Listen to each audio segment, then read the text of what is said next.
Hello all, and welcome back to the INVICTUS RPG Academy.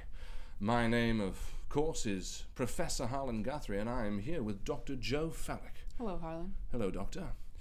Today, on the RPG Academy, we are going to be discussing a great number of subjects, such as developing a campaign, Writing a mystery, contingency planning, and building player characters. of course. Building player characters is something that we are very personally invested in, as we do one pretty much every week. Thank you for joining us. Please sit down. Help yourself to pencils. They are at the front of the class. Did you bring the pencils? I did. Please, you at the back. Can you hear everything all right? Do you need glasses? You're squinting an awful lot.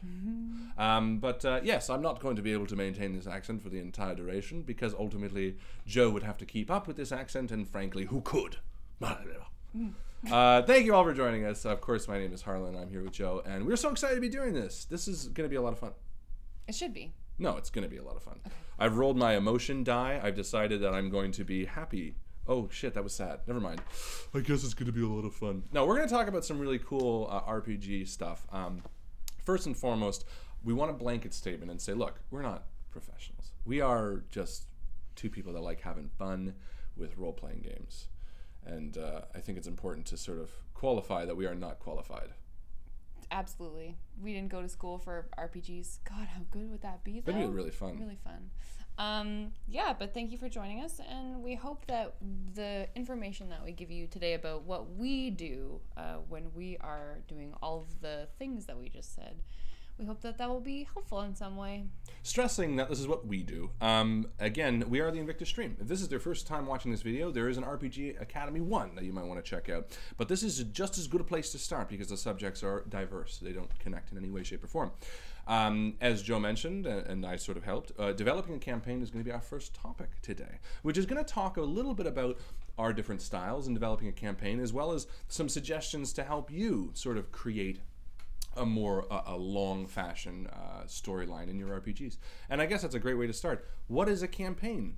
You know, how many episodes does it typically last for? What are your thoughts on generally what a campaign is? Yeah, I mean, I think a campaign, obviously it's not a one shot, so it's not going to be, you know, the one and done, which the INVICTUS stream is very fond of, and absolutely has its place in role playing.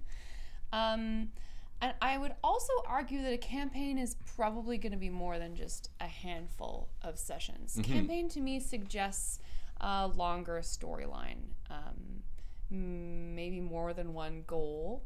Definitely. That's being set out. So oh, for sure. I would maybe just arbitrarily say 3 or more sessions is a campaign. Yeah. So when crafting a campaign, typically there's a few things you want to consider, and it all starts first and foremost with the overall concept. What story are you going to be telling? Looking at chapters of The Undefeated, which is our ongoing Wednesday stream that we do with D&D 5e, what would you say was sort of the overall concept that you started that out with? See, that's a tricky what is the word? A tricky example to start out with, because that was Justin and I working collaboratively to come up with the concept of the campaign.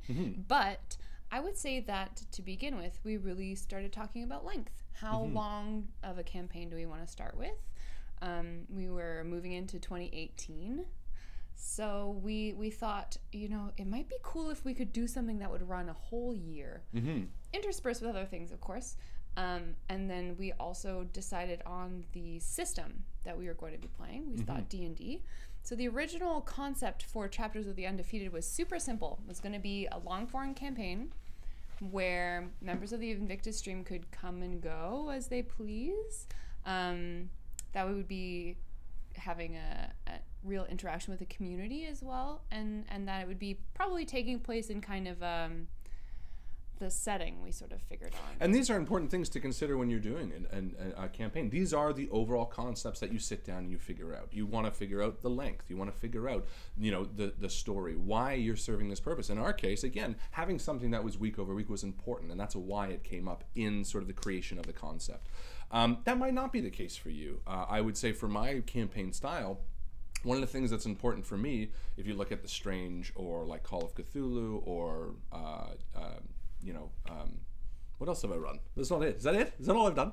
What I try to Oh, Grimm, that's right, yeah. What I try to focus on is, again, sort of what like story I'm going to tell, first and foremost, and how many episodes that's sort of going to encompass. So when it comes to your personal campaign, there's no right or wrong reason, other than sort of sitting down and defining what traits and what important facts you're trying to hit across. And defining that overall concept is going to help feed into the next point, which we're going to get to in a second, which is world building, and that will come after. But when you sort of understand the story you want to tell, you know, is it going to be just a general adventure? Is it going to be something that is going to be like a mystery, which is also going to be touched on later? Is it going to be sort of a ever-running quest, you know, like I guess that goes with adventure as well? Or is it going to have more of a tight sort of storyline that you're trying to get across some themes and ideas? You know, whatever these purposes might be, whether they be mechanically or story-based or just circumstance, you know, whether you can only get together with your friends every month or so. These are the concepts that you're going to sit down and sort of help yourself define the campaign. I think it's also important to note right at the outset whether you're planning to run a sandbox campaign or a railroaded campaign, because that's going to really help you on like fleshing out, I guess, in the planning stages, the rest of the campaign. So if you're gonna, just for anyone who's not really familiar with those two terms, a sandbox campaign is something where you're kind of going to be in an open world. You're going to let the players go almost anywhere they want. I mean, for example, in Chapters of the Undefeated, the characters are kind of free to go where they please. If they had decided they didn't want to stay in Salisal, they could have gone on to the capital of Orjek and not really investigated any of the things that they're looking into right now. And that's totally fine. I haven't written the campaign so that the players are beholden to be at any one place at a certain time.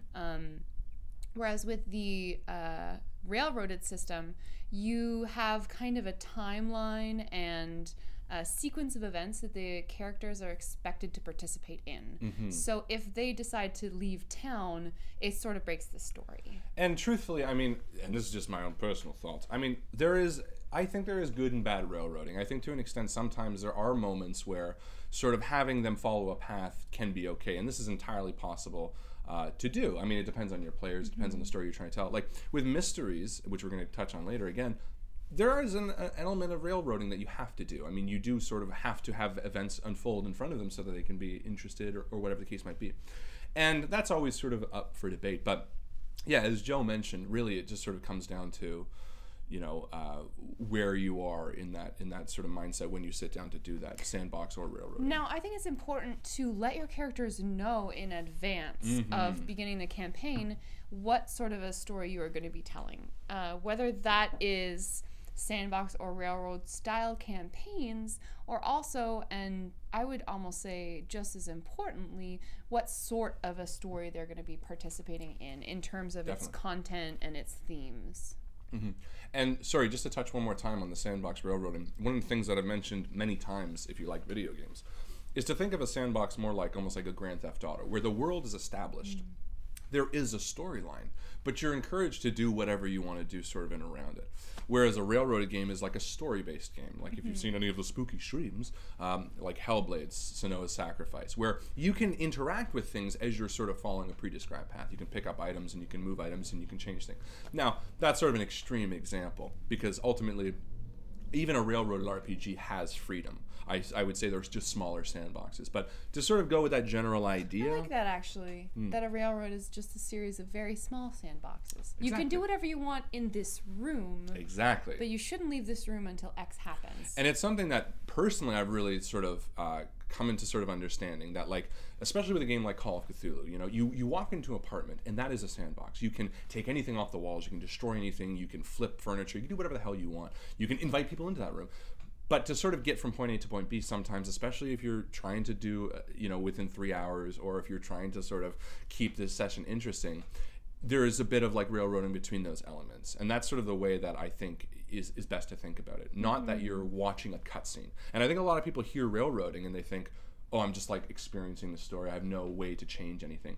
And that's not true. I think within those smaller sandboxes, you can change things, which then the GM will incorporate later on. You know, if you walk into a girl's bedroom and you smash her piggy bank, you know, you might feel like you're not affecting something, but the GM then can see that. Maybe she comes back into the room, she realizes, you know, this was a treasured item, and you incorporate that into the story later on. There is effect, there is change. It's just on a smaller scale. And sometimes it's easier to manage and important when writing a mystery. So anyway, overall concept, sandbox, railroading, these are important. And then we get into sort of the next stage. So when you sit down, you have your overall concept, you sort of know why you're doing this, how you're doing this, the story that you want to tell. Again, we're not going to get into the details of the story that you're going to tell because that's so varied depending on what you want to do. But then I think it really comes into sort of the world building. You know, what universe are you going to be creating this in? And sometimes that goes hand in hand with the system you choose. Absolutely, yeah. When you're playing a Call of Cthulhu game, the feel of the world, sometimes the decade that you're going to be playing in, I mean, it's almost presupposed that you will be playing on Earth as humans. Obviously, if you're going to be doing that, that's the way that the rule book is going to prescribe. You're going to be creating the characters and the scenes, but the kind of system that you choose for your game will probably suggest to you what sort of system, or I'm sorry, what sort of world you're going to be playing in. And I think that when you are deciding what kind of a game you want to play with your players, that's something that's important to have a conversation about, because you want everyone to understand this is a mystery game. The point of it is going to be to solve the mystery. It's not to stab everyone you meet. Yes. Well, I mean, you can always stab everyone you meet, just for fun. But yeah, no, and that's an important sort of point. I mean, when it comes to system versus world building, there's sort of three prescribed methods that you can do it. You can take the rules as written story as the system you choose sort of takes it. You can use, you know, the Dungeons and Dragons world, whether you're in Greyhawk or whatever the case might be. Or you can be sort of doing a modified version where you might take D&D, use sort of the general idea, but make it your own. Or you can kind of make your own entire world. And I would say these are sort of the three pillars of world building that you can utilize. Rules as written, modified rules as written, or kind of do your own thing just using the rules. And I think my wheelhouse is very much the last. I was going to say the middle one. What? Yeah. No, I don't think so. No? Well, you haven't played? No, because like Grimm, there's literally nothing in Grimm that I use. So funny because you were like, we're going to be playing Grimm, and you sent me the like rule book, and I read it all, and then we're like, actually, we're using Call of Cthulhu rules. Yeah, well, even like the Strange game that I ran, I don't like the Strange World. I used the concept, which is about different worlds, but overall, I threw all of that out the window. And the same with. Yeah, a lot of. But like Shadowrun, we didn't say we're gonna play a Shadowrun game for the system. We chose Shadowrun for the world.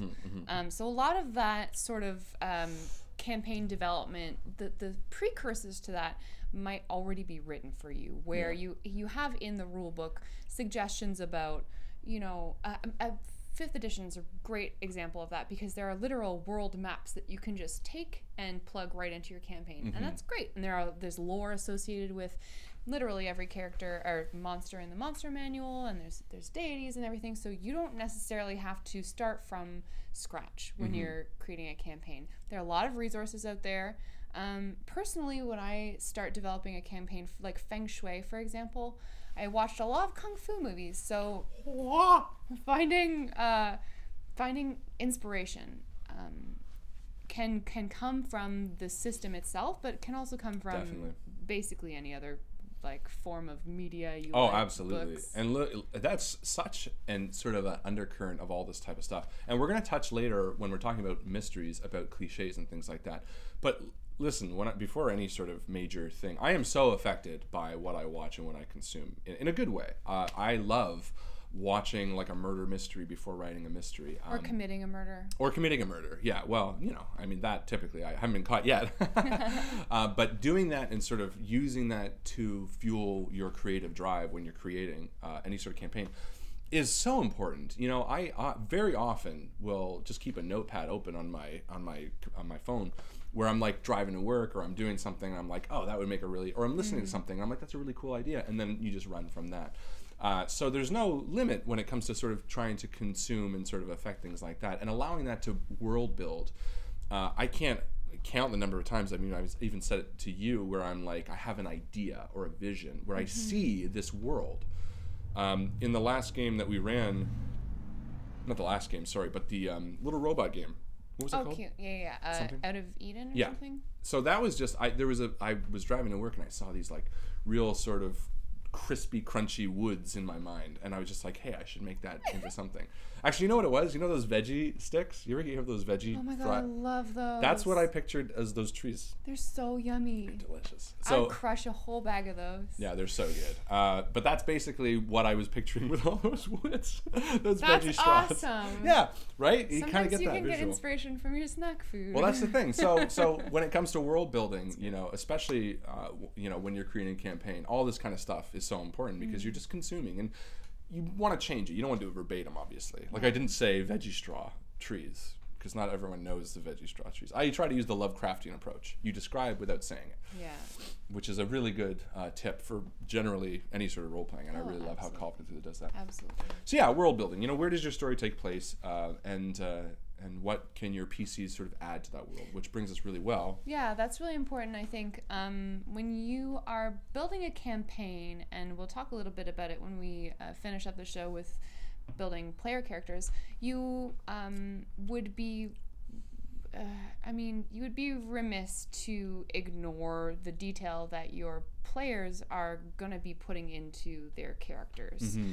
You want to help them feel like they're part of the world, that they, truly exist in the fiction that you're creating. And part of the way that you can do that is building in elements from their backstories, from details that they tell you about their likes and dislikes, into the story that you're creating. And Harlan, I think you kind of famously on the stream now, when you're talking about one of your end of the world campaigns, one of the players were talking about how they really liked children in real life or something along those lines. And then you can kind of build in motivation to your story as appropriate. It's true. And that is so important for every campaign you're running, to include them. At the sort of creation phase with the world building, you sort of have a choice. You can do it either way. And I don't think there's anything wrong with either of these options. With Chapters of the Undefeated, with what Joe did was took our characters and sort of encompassed them to an extent, or included them, I should say, in the world building, which is a really great way in what Joe's talking about. But there's also nothing wrong with sort of you deciding as a GM what your world is going to be, and then coming to your players and saying, so this is the world, make a character that fits into it. And it doesn't have to be a prideful way. Some players, especially myself, I really enjoy the idea of sometimes learning all about what the GM has created and then trying to make my character fit into that. For example, in that Shadowrun game, I didn't say, here's my character concept included. Alex was like, this is what you're going to be experiencing. And I then created a character based on that, which I think, especially if you role play as much as we do, and I think most people do go once or twice a week sometimes, you want to sort of vary it up. So sometimes having a character concept and working with the GM to incorporate them is really good, but equally having a character just or having the world presented to you and making a character that would slide into that can be nice too. And I would say, to an extent, looking at Chapters of the Undefeated, while our sort of overall themes were included, I tried to make Graham a character that slid into this world, not someone who affected it.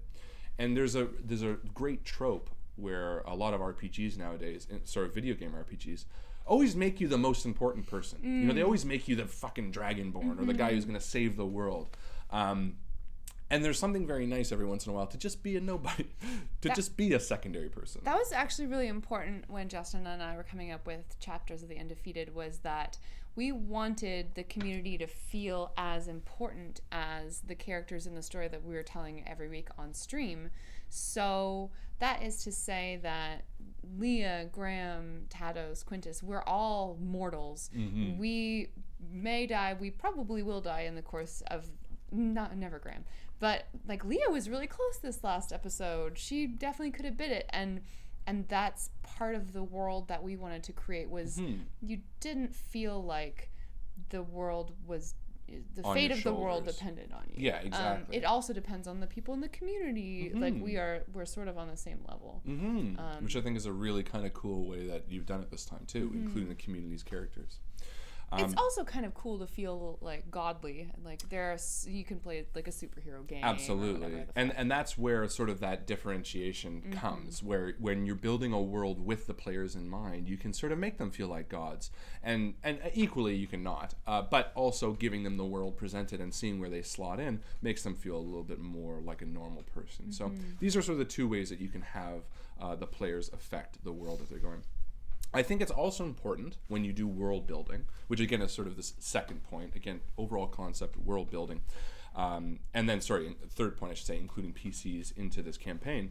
I think it's also important not to covet your material too much. Absolutely. I think it's very, and I will say I'm guilty of this too, where, especially in the earlier days, where you want something to happen, or you want the world to be pristine in an extent, so you're nervous about allowing the players to affect it. And I don't think that's good, especially with campaigns, because the whole point of campaigning is to give your characters a sense of growth, give them a sense of change in the world. There's nothing more satisfying than coming around to a town that you've left maybe a year prior to see what you've done and how it's changed. Well, you already mentioned it earlier with the piggy bank example.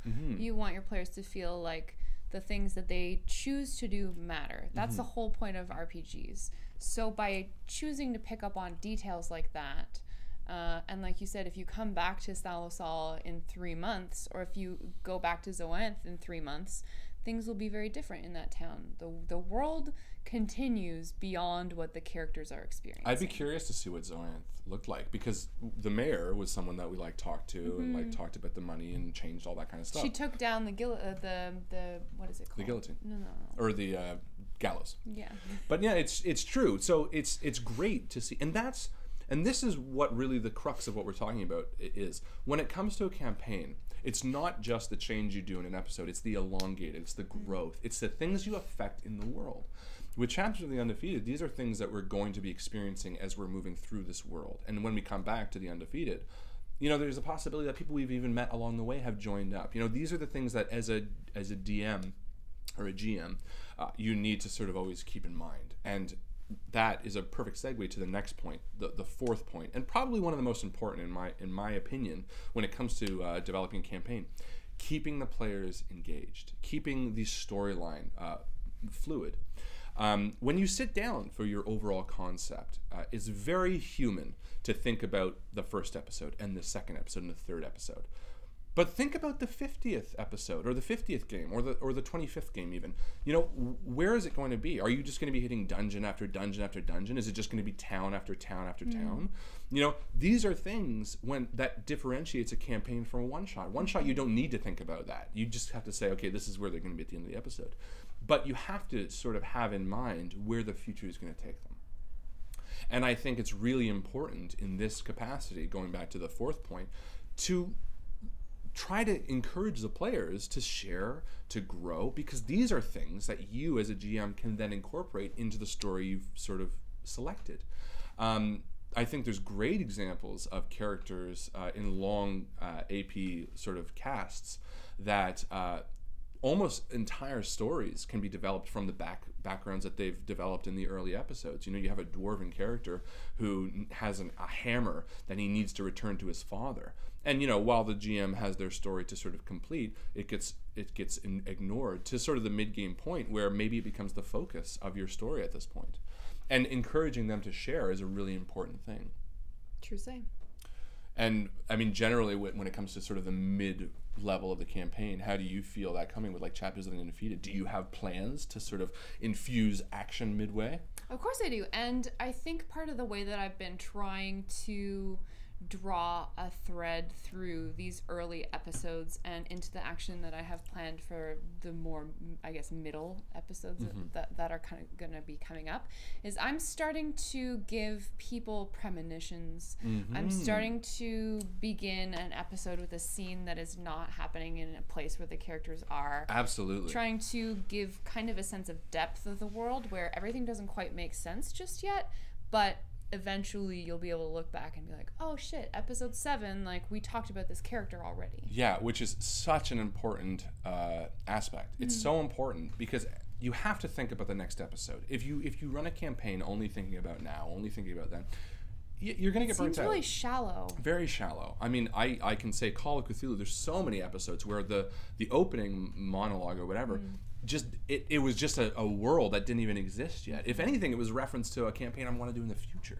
You know, these are things that I really love. There's nothing more satisfying than I mean, and I've seen you guys do it during Grimm and finding the connections about where maybe... I was just going to say, you have a real boner for like making that, like all of your campaigns actually being existing in this. Well, to me, this is what really sort of a campaign focuses on, the grander scope of things. Totally.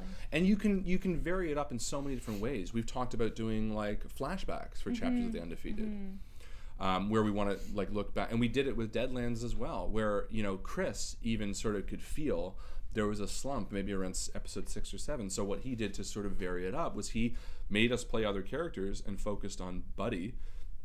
I think it was Buddy, where we would go back and we would play other characters and he would play himself, to sort of, again, give variety to a campaign. Because it's so important as a GM to think on your feet. And this is so easy to get burnt out as a player and a GM. Oh, absolutely. Especially when you're playing as often as we do, or more frequently. Let's talk about the resolution of a campaign, because that is just as important as the beginning and the middle parts. And maybe even more important. But it's something that you rarely think about when you are starting to write a long-form campaign, because it seems like it's never going to happen. How do you sort of prepare for the end? I think when it comes to especially a campaign, I mean, most of my experience is sort of a 10-part campaign where it's relatively limited. But I mean, this logic applies to as long as you want to go. Because you've thought of your concept, I mean, again, even with Jo in Chapters of the Undefeated, you know, she has sort of a concept. This is a group that's trying to reunite the fracture. This is their goal. So even if the form changes, she has an idea of what that resolution is going to look like, what that reunition is going to, or reunite? Reunion. That's, oh, there you go. What it's going to look like. I'm a doctor. We need a little name tag. What that's going to look like. And again, it can change over time, of course. You never want to preserve that idea so much so that it sort of, you know, ruins the storyline that you're creating. But having that in mind, and with a 10-part, I always try to think about, you know, for the Strange campaign, the concept I used was very simple. The overall concept was they're getting home. It started off with 3 people waking up in a world that they had no idea about, and they just had this longing for home. And that's all I sort of instructed the PCs to have, because it's just easier sometimes as a GM to be like, make your character want to go home, and that's it. The same way with Chapters of the Undefeated, we want to reunite the fracture. If you give too much freedom, it's a bit like, you know, if you have no motivation, you're just a random agent sort of floating around. It becomes frustrating. Which can be fun. Like, it can be. Like Zia, her character for the Undefeated, she's like, I was a farmer, and then they let me kill a necromancer, so I'm on board, because I guess I like murdering now. Oh, absolutely. I feel like early in my role-playing experiences, I think it's easy when you're given too much freedom to be like, you know, then you just end up 2 episodes of discussing why you're even a party. You know what I mean? You're like, well, I don't like this guy. Why would I talk to him? And it's like, let's not worry about that. Let's just establish the base. Presume we all want to hang out and work from there. So with the Strange, I basically just said, presume that you want to go home. You have this memory of home, and that's it. And then everything they were doing was to achieve that goal. So at the beginning, yeah, I had an idea of what that resolution would look like. And it was sort of a beneficial one, because in achieving their ultimate goal of getting home, it was something that I could sort of pre-script, because it didn't alter the choice in which they did. It was just how they did it, when they did it, and you know, in what way they got to achieve that. So it was a very unique campaign in that sense, because ultimately when they got to transport home, when they landed their feet there, I knew what was going to happen. The same way, if your goal is to approach the king and ask for his aid, as a GM, you can know how that king's going to react. You know that. You know he's going to be upset. Now, things that they do might affect that and change that. And as a role-playing advantage, they may use that to you, and it can definitely change the outcome. But you know that their feet are going to be there and they're going to kneel. And that's sort of a responsibility of a GM to sort of have an idea of what that resolution is going to be. Because if there's one thing that I've learned from writing any sort of story, whether it be RPG or campaign or whatever, wow them in the end. And sincerely, I mean that. And to use your players and to talk with them about that, absolutely. But, and we're going to touch on this again in a bit with like character death. Having a finale, having something that just makes you feel sort of satisfied, is one of the best feelings in a role-playing game. Oh, absolutely. And sometimes it's tough, because you want to give freedom, obviously. And sometimes it doesn't happen, and that's okay too. But to sort of always try to aim for that is important. Yeah, I think Jeff actually just mentioned in the chat, if you want to play a party RPG, then it's your responsibility to give the character a reason to be in the party. And I think that's a really reasonable responsibility to give your players, is to say, you're going to show up to the session with your shit, with your, your dice and your pencils. Please bring your pencils to your sessions, by the way.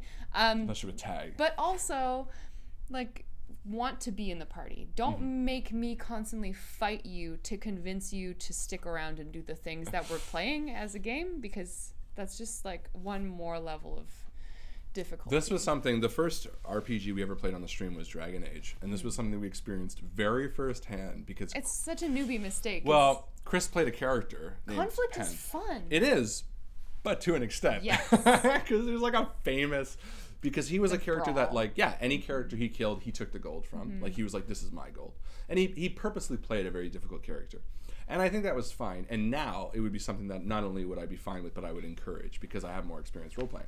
But at the time, you do get upset. When someone is just so why the fuck would this person be in a party? When it's so tough to justify why in a party you would want to enjoy this person's presence, it becomes a difficult role-playing experience in itself. So definitely.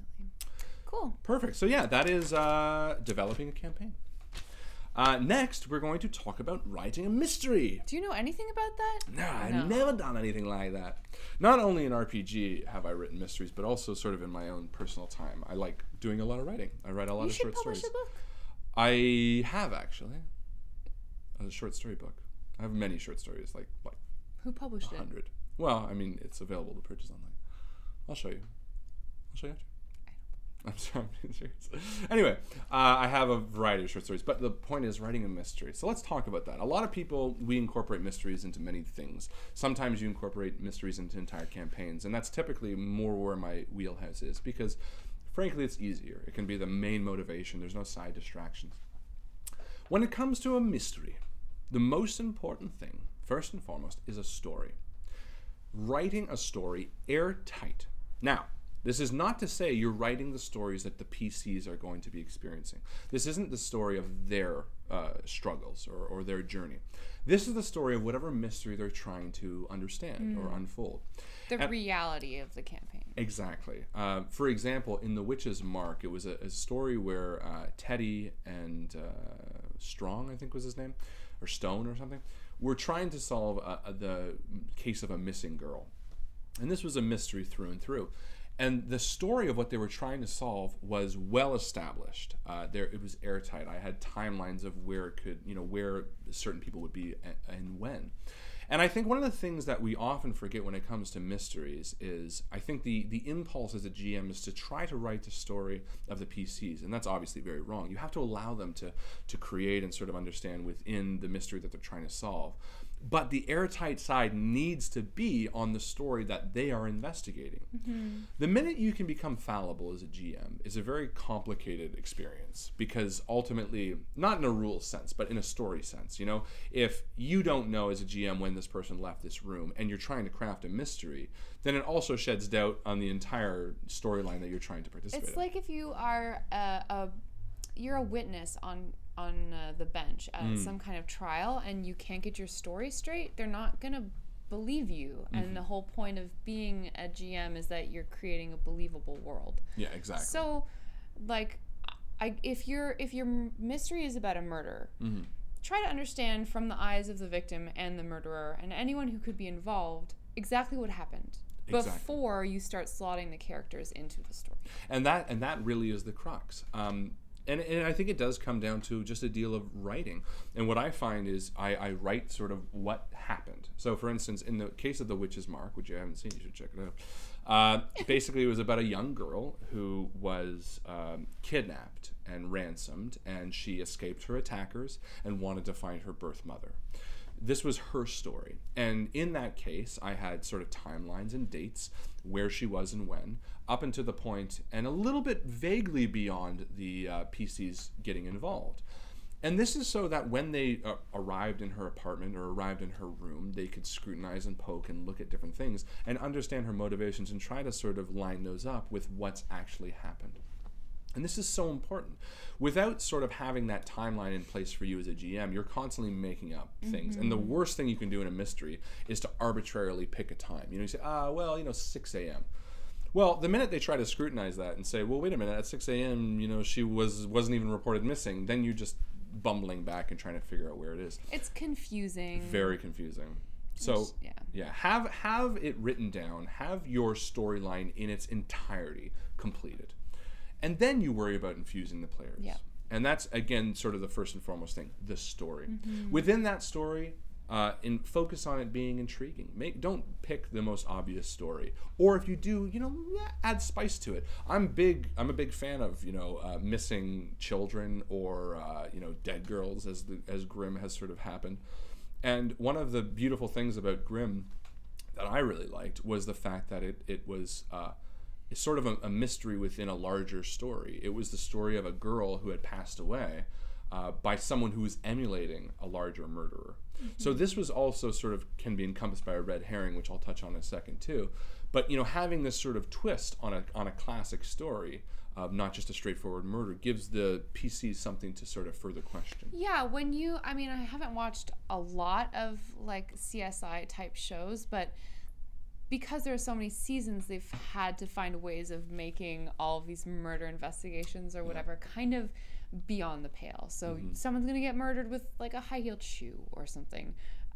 It just gives another layer of like, I guess it's going to be more interesting for your players to think about that sort of stuff rather than just like, okay, so where's the knife? Where did they bury the body? There's like 5 things that you need to figure out. And it's frustrating too. Especially if any of those details are even slightly wrong, it can be frustrating to try to assign that timeline. I would also say that you want to steer clear of maybe, what did I say earlier? When a trope, like a comment, like cliched murders.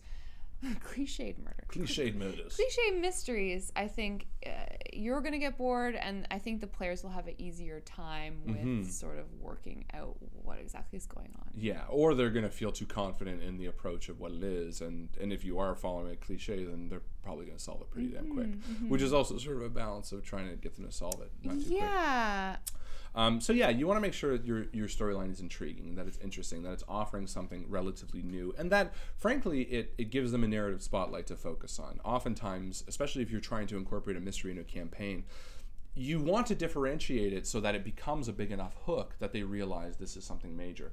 And that can be a bit of balancing. Sometimes you can make something very mundane too interesting, or the thing you want them to follow not interesting enough. And that takes a bit of pre-planning and sort of maybe even playing up the character's motivations. If you know one of the characters has a daughter, and again, you want to work that into the story, having a missing girl, and then sort of attributing, she describing her, she sounds a lot like your daughter. Gives them a personal attachment to it, and is going to make them a lot more invested in it, which includes playing up character motivations. I think also, though, we can run into the problem of having too many things to be interested in, too many things to interact with, that you're going to kind of obfuscate the real things that people should be focusing on. So, for example, if there's a mystery that's happening in a town, similar to some of the things that are happening in chapters of the Undefeated, you don't want every single shopkeeper to be like someone who is going to become all the characters' best friends. Yeah. Which is very tough. Yeah, NPCs especially when you're as charming as I am. NPCs are some of the most fun parts about being a DM. Oh, absolutely.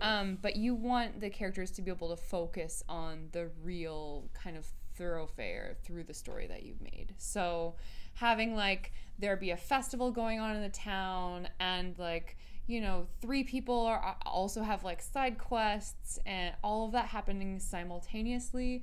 Plus there's like a really cute dog over there, and maybe there's like that dog has a puffy tail. Like there's like a traveling band of merchants, and like too much can dilute your story. Exactly, yeah, for sure. Exactly. Well, at the same time, only having one focus point sometimes can be a bit frustrating, and this also ties into red herrings, which we'll talk about in a bit. And then finally, when you're crafting your story, which is really sort of the first point, again, having this airtight story, making it intriguing, playing up character motivations. The last sort of element when crafting a story, and it's so important, and so many people forget it, have a resolution, have a way they can solve it. So many people sort of stroke their ego talking about, oh, I have this unsolvable mystery, and that's not fun. You should never be working against your players. It should be them versus the story, or them versus the world, never them versus you. Don't have a personal stake in whether they succeed or not. Don't try to outwit them or outclass them. It's no fun to do that. Well, you said them versus the story. Yes. And imagine reading a murder mystery, like in a book, that just didn't tell you at the end how everything happened. Yes. Like, you want to work with your characters with your players to resolve the story that you made. Yeah. I mean, it's not to say they're always going to succeed, obviously. Of course not. But you have to give them an absolute way that it can be achieved. I would say more than one way. Oh, absolutely. Because people are going to miss the clues that you put out 50% of the time, if not more. Which brings perfectly into the next point, which is evidence and clues. Oftentimes with mysteries, it's so imperative to have clues and evidence that are going to drive the story forward. And oftentimes we deal with the issue of them missing a piece of paper that slipped under a table. And I think the reactive response to this is to have that piece of paper show up in a coat and also in a drawer. You know what I mean? Have the same piece of information. It's like accessible. Schrodinger's note. Yeah, right? It's like either they're in it, it's in there or not if they haven't found it already. Which, it's not a bad way to do it. It's not the preferred way to do it, in my opinion. It takes a bit more time. But the real way to sort of allow them to be free and understand the complexities of your mystery is to have the same piece of information achievable in a variety of different ways, not just in the same format. Meaning it doesn't have to be a note. If they're trying to figure out the address of the apartment that a young girl went to, yes, you can absolutely have her scribble on a piece of paper, say, oh, this is the address. You can have it more complicated where maybe the indentations are on a ripped piece. Maybe she asked her neighbor if they knew the street that the person lives on. Exactly. Or if she's 13 years old and doesn't have her own car, she probably would have taken a taxi. Give them the opportunity to... Or someone saw her bike. Like, they saw her going there. Yeah, exactly. There are so many avenues for you to allow. And this goes right back into the first line of writing a mystery, writing the story. If you have an airtight story, don't just make it as simple as, well, the girl goes to the apartment. With writing Grimm, the first few episodes focus on the murder of Jane Lawrence and how the teacher did it, Thomas Edwards. Spoilers, by the way. And what I did with him is I wrote, verbatim his actions that night. And I went so far as to talk about, how he went home. He followed her from school. He ended up killing her by pushing her off the bridge. He went down, carved the symbol into her. He dumped the stuff into the water, which was frozen at the time. He had to crack it. He dumped the stuff. He went home. He even returned the mail of his neighbors to sort of give himself an alibi. He went in through the back door and changed his clothes, took the clothes, and destroyed them. But we never found some of that evidence. You didn't find most of that. Exactly. But I wrote it nonetheless. And it's so important to have that because, and actually it's interesting, I talked about it, going back to Grimm episode 1, there was a point where I had them roll a notice check or something, just to see if they could hear the cracking ice where he dumped the weapon. And this stuff, it seems arbitrary, and it's a lot of work for the GM to do. But this is the stuff that gets scrutinized. This is the stuff that when you start lining up and you say, well, wait a minute, where did he ditch the weapon?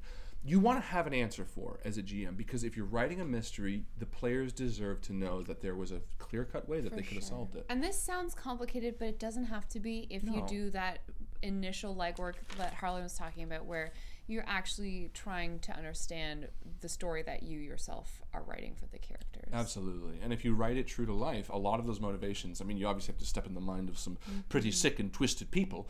But ultimately, if you can get into that mindset, it's going to flow pretty quickly, especially if you have experience in murdering people, as I do.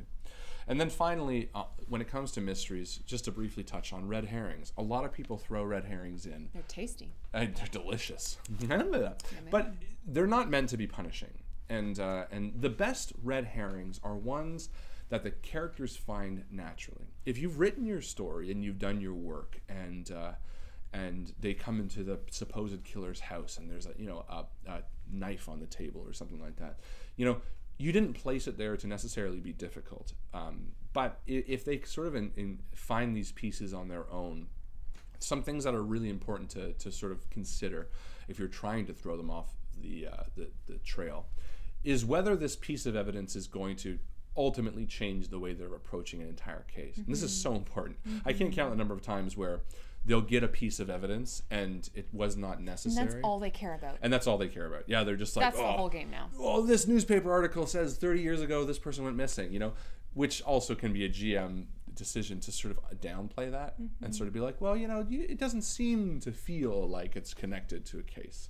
Because ultimately, you should not be, and this goes back to what we talked about, you should not be punishing the characters.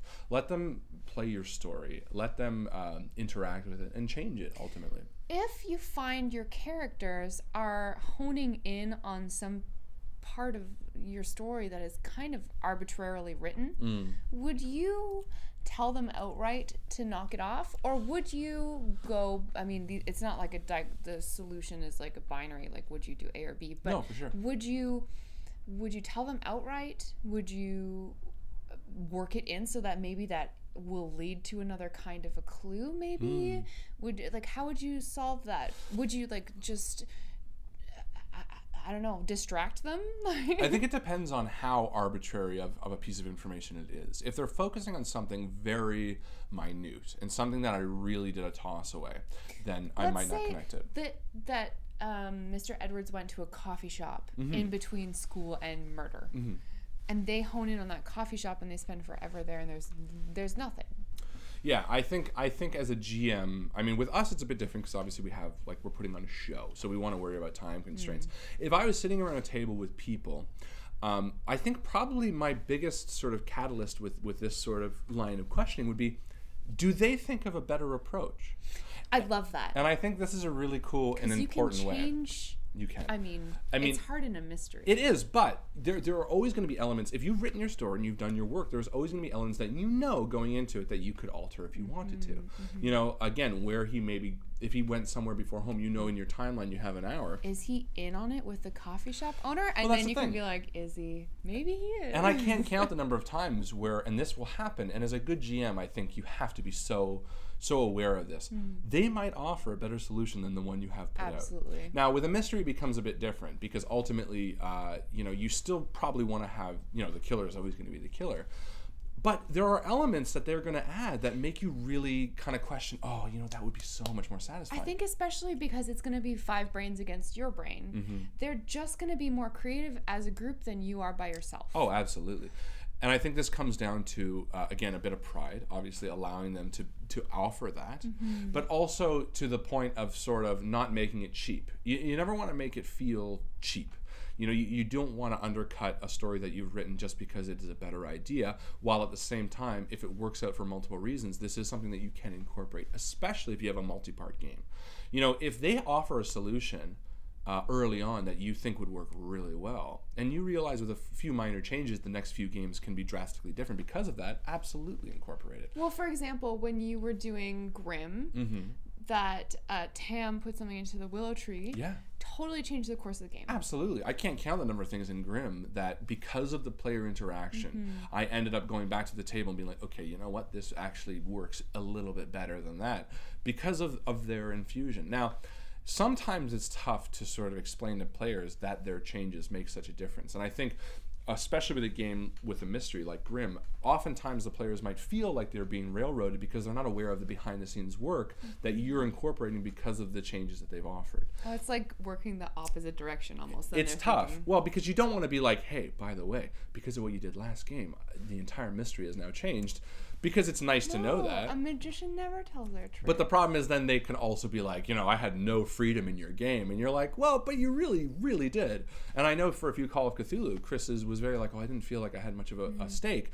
And it's tough to communicate as a GM. It's like, listen, man, like, from the first time you walked into that girl's apartment and you picked up that arbitrary item, you changed the story without even knowing it, because you can't really demonstrate that. And that's a bit of where you have to sort of, as a player, sometimes let your mind go and say, okay, look, I'm just going to try to enjoy this story and sort of see where it is and trust to an extent. But yeah, absolutely. Allowing yourself to sort of be fluid with those things and sort of incorporating better ideas. Project Lazarus was one that we just ran a few weeks ago, which was literally sort of the thesis for what we're talking about, because I sort of had an idea of who the killer was from the first point, but as they offered more and more storyline and more deviations to what I had sort of pre-described, and made a better story, it's all about that. And that's a really important thing. It's easier to do with one-shots because you're not worried about what the end result is. But overall, listening to the players and incorporating their ideas is so important. Totally. They are as important to this game as you are as the story. Absolutely. Facilitator? Yes. Story facilitator. Facilities. So yes, that is writing a mystery. Again, just briefly, story. Make it airtight. This is not the story the PCs are going to do. They will make their own story, but this is the story they're investigating. Let it be scrutinized and let it be infallible for the most part. Don't worry about including their ideas so long as you can rewrite them going forward, but it has to be there. It has to have a timeline in place. Write in multiple different inroads to the solution, and there has to be one. Exactly. Don't punish them. Don't use red herrings in a way to be mean about it. And then again, remember, it's not you versus them. It's them versus the story. And make the best story. Absolutely. Next on the agenda is contingency planning. Yeah, what do you do when everything goes to shit? Which it will do. It's just going to happen. If you've ever DM'd anything before, you know that all of the best laid plans have ways of unraveling before your very eyes. And what are we supposed to do in those situations? How do you make sure that the end of the night isn't going to end up in a fist fight or tears or everyone looking at the window board and checking their phones? Definitely. And I guess really we sort of can break this down to 4 major components of contingency planning. The first being plot. So what do you do when plot sort of goes sideways? Yeah, I mean, it's just inevitable that it's going to happen unless you are playing like a pre-written Adventures League, something like that. You want to be able to be a little bit flexible with your players finding alternate routes. So you can do a couple of different things. You can just decide that, I guess, how do I talk about this? You can decide that the story is going to go in a different direction. So if your players get interested in something that's not actually a part of your initial idea for what the plot is going to look like, you can take a few minutes and rewrite the whole fucking thing in your head if you want. You can decide that the place that they want to go, instead of being where you want them to be right now, is actually going to be a cool place for them to go. So that's like part of being flexible. Or you can kind of divert it so that the story that you wrote is going to happen regardless. And I would make that point clear by giving the example that, for example, say that you are in a dungeon crawl and like, I really want you to go left because I only drew the left part of the dungeon, but you guys go right anyway. Cave collapse. The dungeon might just be like mirrored, so that even if you go through the left door, that's even a better solution. The thing is still gonna be exactly the same. And you don't. Problem is that knowing me, I'd go back and check the left as well. But then by then I would have had enough time to probably vamp something else. Yeah, you're right. Or just like cave collapse. That's what I would do. Another, just all of the doors have a cave collapse except for one door in the whole dungeon. I think one of the important things is whether the plot point is intrinsic. Is it important to the story? Is it impossible to progress without this? And I think there are really, like you said, 2 solutions. Sort of rerouting it so that the same thing happens in a different way. Or honestly pausing it. Sometimes it's okay. If this is a really important plot point, you can sort of push it off till a bit later and let them sort of investigate something else while you work a way to sort of bring it back in. Like if you have an important NPC in a village who's going to give your characters a quest and they just never want to talk to that person, you can make it so that 4 different people in that town have that quest for those characters. So that's how you can sort of navigate contingency planning for your plot. Either just kind of go with the flow and things don't have to go the way that you planned initially, or make the things that you planned initially happen anyway through a little bit of quick thinking. So next I want to talk a little bit about character death. This can happen and can really derail a story if you don't know how to deal with it in advance. Mostly because for players, your character is an avatar of yourself, and I think if you're doing a great job and if your characters are doing a great job, they're gonna feel really strongly about keeping that PC alive. Thankfully, because PC death happens. What did you? Nothing. That's fine. Don't rub it. Because PC death is just going to happen in the course of a lot of adventures. It's actually kind of a good thing. Death is like one of the most powerful engines for emotion, for storytelling. Oh, absolutely. So many great stories, like the end of Titanic, there's like so much death. It just gives like such a sense of gravity. It's sad that I'm talking about something that actually happened. Yeah. Or like Lord of the Rings and like Boromir dies and it's like, oh my god. Whoa, spoilers. Poo, arrows. Poo?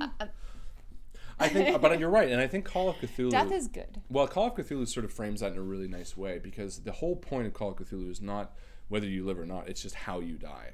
Call of Cthulhu has developed a sanity mechanic so that if you don't die, you're going to go insane.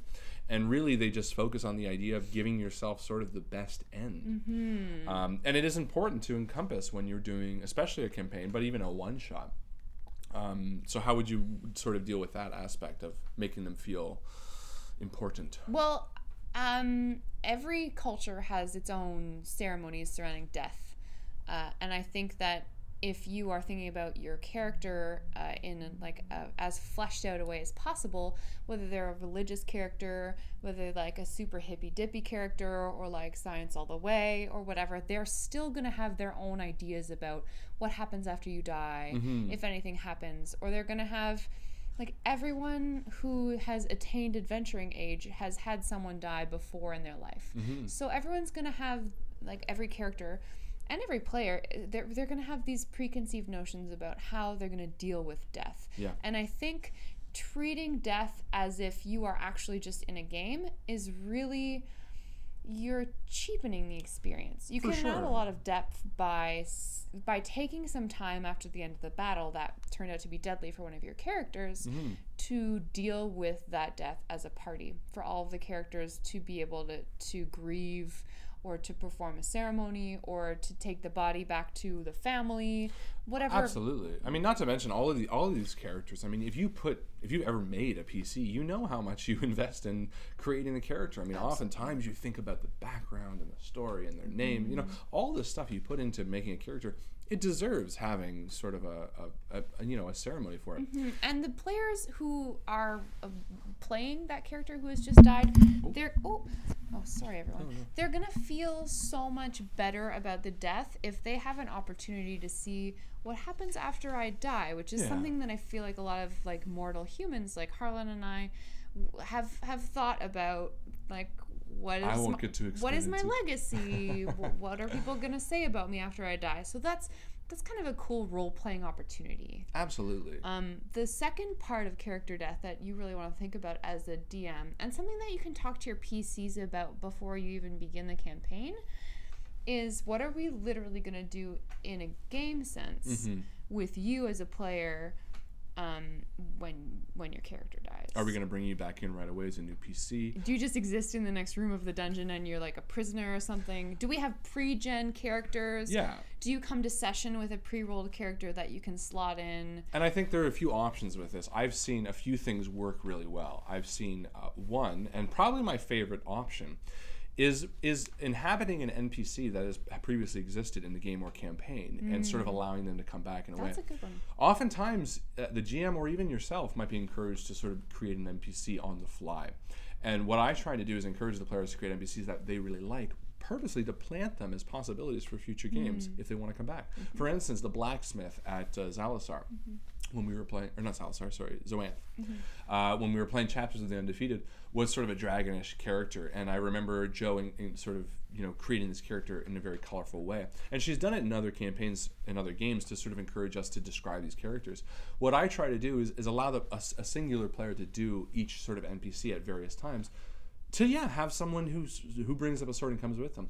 The other option is if maybe you have half a game still left and the death was not really that important. It might have been just like a goblin got a good arrow in. What you might do, or even for the next session, in maybe a 10-part session, you're going to play again tomorrow, but not again for another month. Maybe do something to honor that character. Maybe do a flashback. Maybe give them a moment. The killing blow strikes Graham, an arrow into his heart, and we have 20 minutes left to play the game. Maybe Jo gives me an opportunity to say, how did Graham remember joining the Undefeated, or what was the first memory he had, or what's the last thing that Graham remembers? And rather than just a brief 1 minute example, you jump to a role-playing opportunity to let Graham walk into a campfire and let the other players create very quick NPCs or other PCs to sort of inhabit a quick reality that he gets to sort of have a nice ending vignette to an extent. I think it depends on your player. If they want to honor their character that way, then that's wonderful, and you guys can go there. If they don't, there are a couple of other options that you can use to kind of fill up that last half of the session, if applicable. Oh, for sure. If you don't want to play the character anymore and you're like, I'm done with this. Or maybe you're just like kind of broke up about it and you don't really want to talk about it right now, or whatever has happened. Like, I think it's totally acceptable to turn to that player and say, like, okay, well, there's going to be another encounter. Do you want to play these monsters? True. Or here's a player's handbook. Like, why don't you start rolling up a new character, or whatever? The way I like to think of, and again, me, because I'm a very prideful PC, is we played a game called Witch Road to Lindstrom. And at the end of the game, you have sort of a resolution. Linsfarland. Whatever. Well, just if they want to look it up. What was it? I think it's The Road to Linsfarland? Linsfarland? Either way, at the end, you're sort of given a bit of an epilogue of how your character exists. And we were given the opportunity by Kate Bullock, who is, again, a fantastic DM and part of TAG, who sort of gave us the opportunity to role play in a small way out what the future of our character looked like, whether we died. And to me, that's sort of the way that I would love to create character death. You know what I mean? So that it doesn't railroad, so that you have a contingency ready. And again, and Joe hit it on the head, talking to the player. I mean, these are people.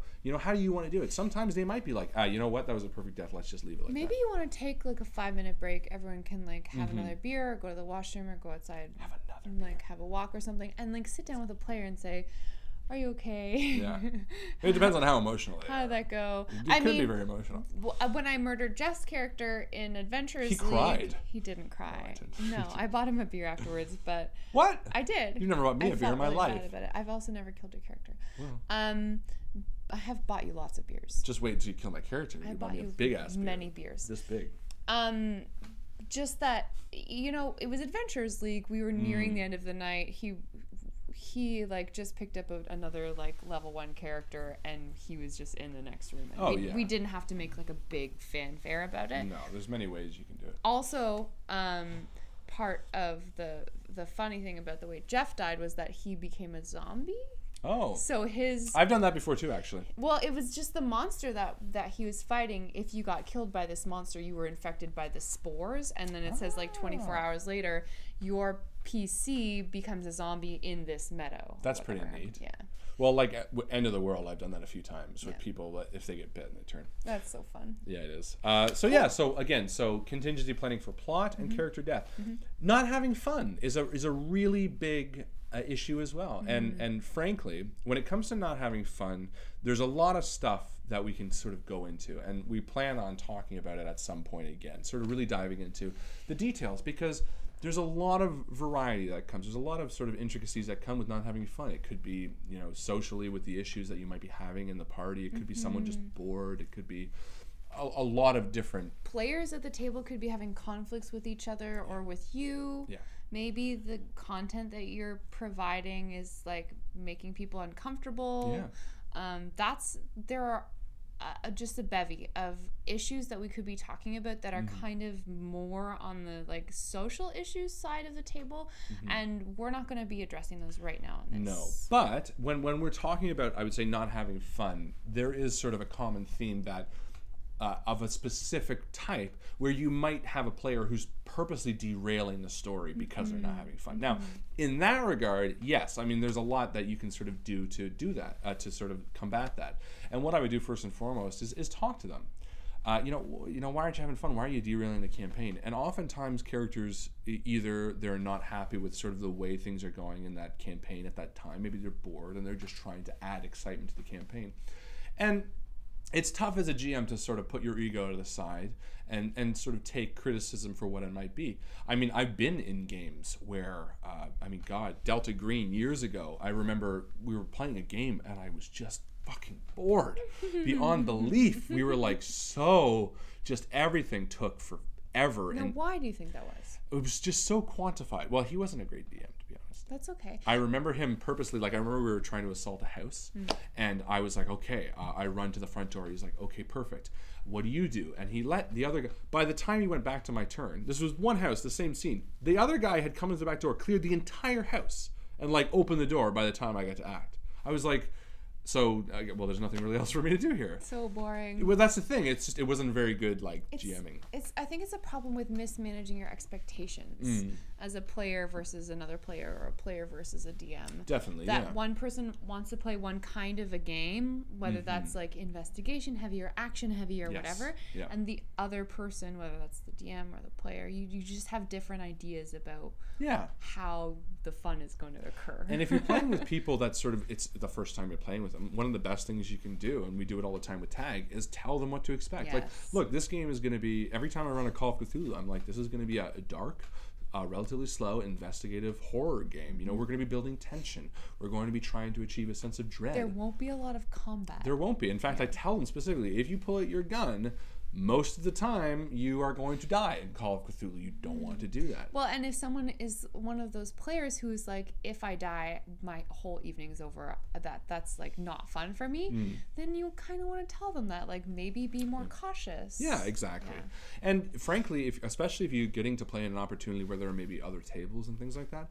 telling them this and giving them the opportunity to step away is like perfect. You can be like, look, this is what this game is going to be. If you don't like that, might have more fun over there. Go play something else. Totally, which is really important. So when it comes to that and derailing, you know, talk to the person or pre-qualify or sort of amble or whatever the hell may be. Prologue your game with what they're going to be expecting. Those 3 pre's all wrong. And then finally, and I would say probably one of the biggest issues at the stream, at least what I've experienced from people talking about, is people not being reliable, not being able to show up on time. And all that or kind of at all. I mean, sometimes, and I was telling Harlan a little bit before, I've had some home campaigns with like coworkers or you know, people who I went to school with, and a lot of us are shift workers, and so that means that, you know, we're working all hours of the day, all days of the week.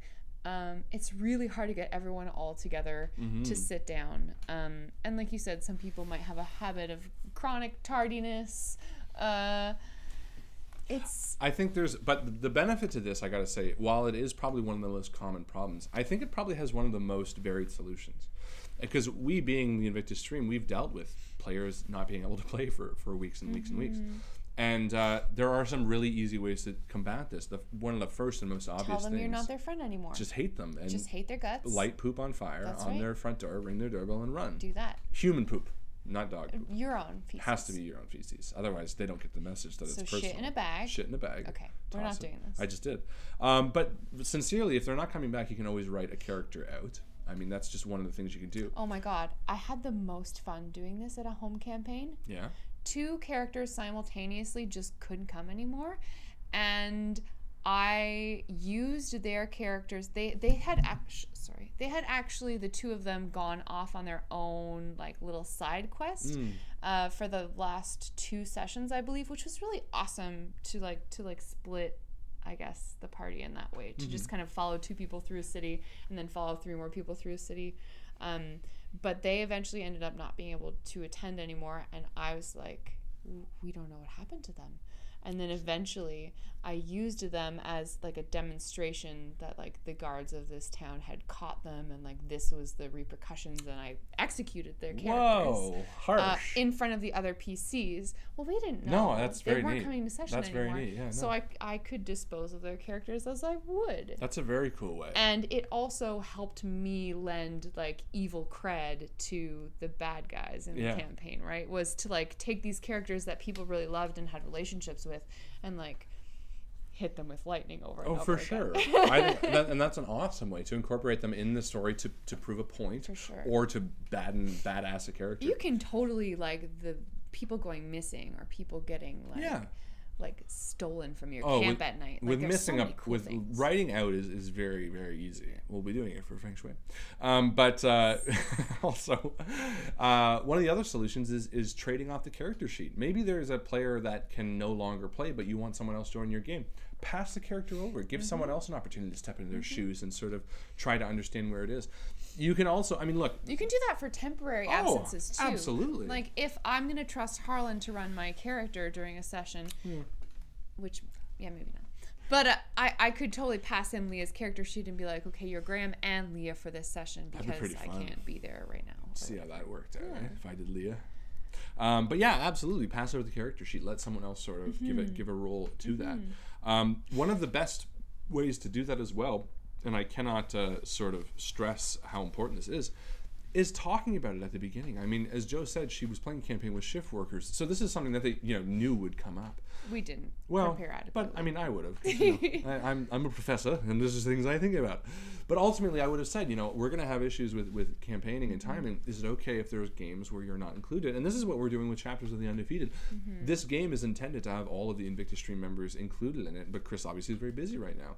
So, he's someone that's included in our story, but he's just sort of a secondary or background character for the moment until he steps up. We just haven't seen him on camera yet. Yeah. So these are things that you can sort of pre-plan for and sort of have ideas about that. And then finally, you can always incorporate people or incorporate the same storyline in a different way. We've talked a lot about flashbacks. If you don't have a character, flashbacks are great. Yeah, if you don't have a character in game this week, and you look, for example, Chapters of the Undefeated, we have Justin, Leah, Alex, and Graham. If we knew that Alex could be there. Justin, Leah, Alex, and Graham. Well, you and I are here, so I wouldn't say our real names. We're just the characters. That's good. But Quintus and Tados. If Tados couldn't appear next week, and Joe knew that she wanted to run something that was sort of story heavy and that he would benefit from being, we could throw it back to having a flashback that would not ruin the story going forward, but it would still allow us to experience these characters. I would say not only not ruin, but also provide depth for the backgrounds of the different characters, allow you to experience. And Graham talked a little bit about kind of his background in the last episode that we did. Yes. Maybe we'd learn about who Graham was before he became a priest, which would be cool. And if the other characters were down for it, we could play a Graham-centric episode with the other players in the stream taking up characters in Graham's history, which is something that we might be doing. I think it's also kind of a cool idea where, for example, if your group typically finishes a session on a rest, that if one player is not able to attend the next session, before the dawn of the next day, you could have a mini arc where 3 of you go on a little adventure, or you decide to play like capture the flag or something that's like less consequential, that someone's not going to miss having not been there for. Oh, absolutely. But we'll still allow you to run a really fun game for your friends, and they're still going to be able to play the characters that they prepared, and you don't have to do any additional work. You just get to like have fun being those folks for a little while. And that's such a great way to do it too. You don't ruin what you're trying to create, and you still allow everyone to sort of have a role. You can have like a sitting around the fire storytelling session. Not to mention, actually, when we did it with Deadlands, we did flashbacks and we had NPCs. The NPC I ended up playing was really, really interesting, and I almost promised that if we ever went back to Deadlands, I would play that NPC that I've already established instead of the character I'd already played, just because it'd be really interesting to be like, this is the guy I played in the flashback. Totally. So again, it's contingency planning. Ideas for plot, again, to work around it, finding another way to get the same information across. Character death, making them feel important and allow them to feel like they were, intrinsic to the campaign. People who are not having fun, again, we're going to touch on more at a later date, but when it comes to derailing, just talking to them, giving them ways to be interested in the campaign. And then again, not having reliable player characters, there are a lot of options for that. So some really fun ones. Oh, absolutely. I think there's no end to having that sort of creation. And finally, we are going to talk about building a player character. Now, this is something that we experience on a weekly basis, because a lot of my games end up being one-shots. So there's sort of a lot of experience in building a player character. What do you typically try to think when you go about creating a character? What do you start with? That's a great question. I think it first depends on the setting, honestly. I start with information that the DM gives me about what the world is like, and then I try to think about who I, Joe Fallak, would be in that world. Yeah. So if I was, you know, in Faerun in a D&D 5th edition, I would probably be some kind of like archivist, researcher type, or maybe like a cleric. And then I try to take steps away from who I am personally. Do I want to change my race or my gender? Am I interested in experiencing that world from the perspective of someone else? And also I want to think like, what could be a really cool thing to get involved in this world that I don't get to do on a regular basis? Maybe I can be a spy. Like there are so many interesting experiences that I don't have the opportunity to do in my regular life. IRL. Yeah. So I start with that. What about you? How do you begin creating a PC? To me, honestly, because I've played so many characters. Oh, so many. You're so great. That's, well, yeah, You're but so that's not what I was getting at. Experienced. No, but honestly, I would say first and foremost now. If you asked me, when Invictus started, it would be different. But now, I honestly try to think of, what haven't I played before? You're looking for variety. I do. I'm trying to think of, God, I always play a charismatic character. Well, I was going to say, I think a lot of people sort of have a go-to PC that they always want to create, which is fine. You're like the bard negotiator type. And I'll tell you right now, and this is an important thing with building PCs, it has to be fun to play, especially, and this goes back to the first point about campaigns, if you're playing this person over and over and over again, you have to make sure that this is a person you really enjoy stepping into the shoes of. I think if you're playing someone over and over and over, you mean in the same campaign? Yes. If you're playing a campaign, pick someone that you're going to enjoy playing. Yes. Because I can tell you right now, in your first campaign, the Iron Storm, I picked Rust, which was an orc. And I wanted to sort of diversify and play a really gruff kind of guy. I hated playing him, not just because it's so not me. I want to talk to people. I want to investigate, And there's nothing wrong with stretching out. And I would say Chris from the stream is probably, in my opinion, the most diverse when it comes to it. He really does challenge himself with playing different characters. He does. But I can't personally have the same amount of enjoyment when I'm restricting so much of my natural. I mean, one of the reasons I got into role playing was because it's a way to use real world skills in a way that benefits a story. I mean, when you play a board game, it's all die rolls. You roll a die, you move around so many pieces. Well, I'm talking about Monopoly and all this kind of stuff. One of the things that appealed to me about role playing from someone who's very ignorant to it until later in their life was having the ability to be charismatic and to convince somebody of something. I mean, obviously the die rolls are important too, but I like the ability to actually have a line of questioning that I want to ask somebody. I mean, that's not something you can always just plan for. It's something that you do have to think of on the spot. So what you're saying is you have a preferred way of playing RPGs, and you want to be able to use those methods in the game.